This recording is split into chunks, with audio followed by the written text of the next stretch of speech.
Today, I'm using masking fluid in a slightly different way.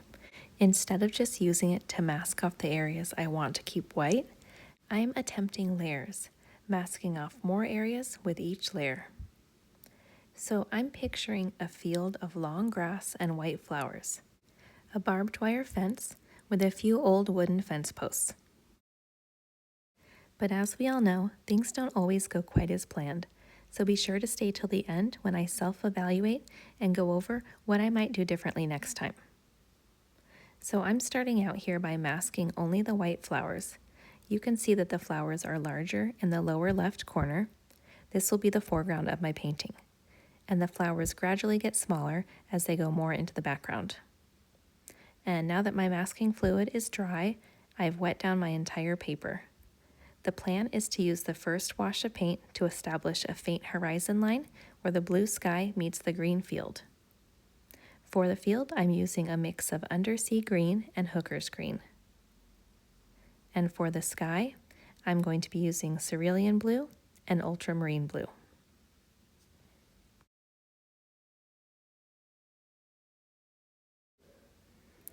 I am throwing in some brown for my fence posts.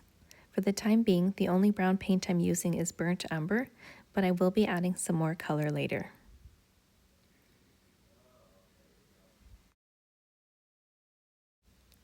Using a rolled up paper towel, I'm lifting some of that blue to create clouds.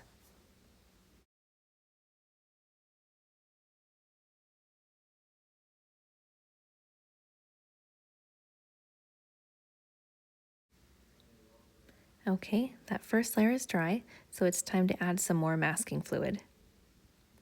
Everything that I mask this time will remain this light muted green color.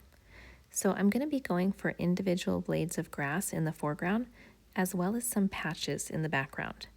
And I'm hoping that these initial blades will help create some highlights.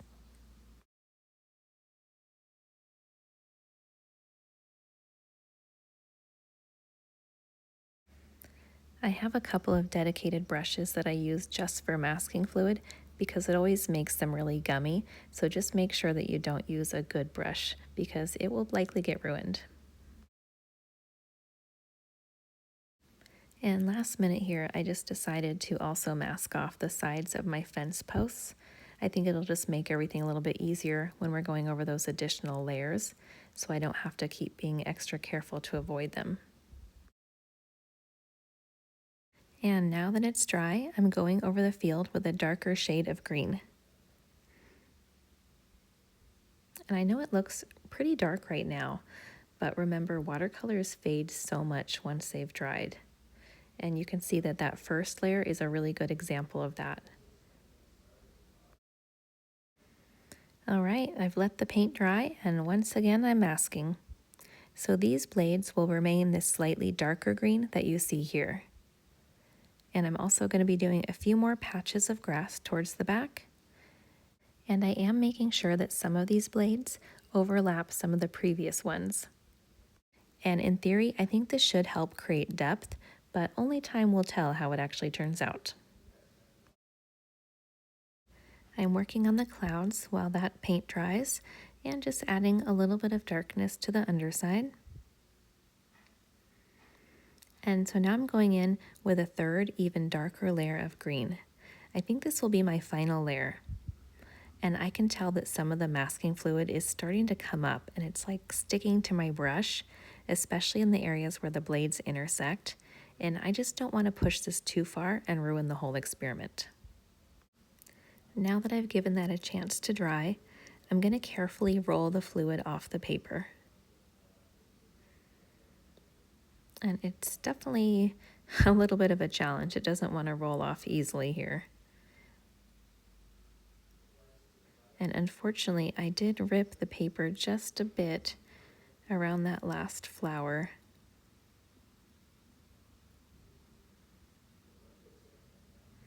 Yeah, this definitely isn't as easy as I thought it would be removing all of this fluid. Okay, so I think I got most of it off now. And it's not exactly the exciting reveal I had hoped for, but I'm sure it will improve once I work on the fence and add the final details of the flowers. So let's say the sun is coming from the right, so I'll focus on darkening the left, and I'm going to leave the light side nearly untouched for the wood. I'm using sepia plus more burnt umber. And for the darkest areas, I'm also adding bloodstone genuine.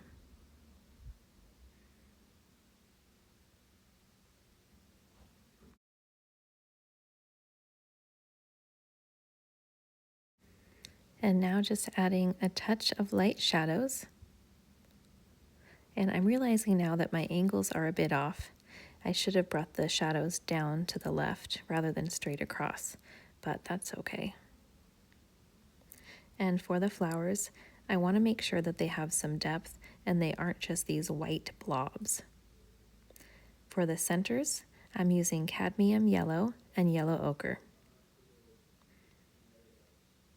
And in a moment here, I'm going to darken up the stems as well as a few other blades of grass here and there. And I'll be using some perline green and undersea green for that. So as I work to finish this up, I'm going to start going over my mistakes.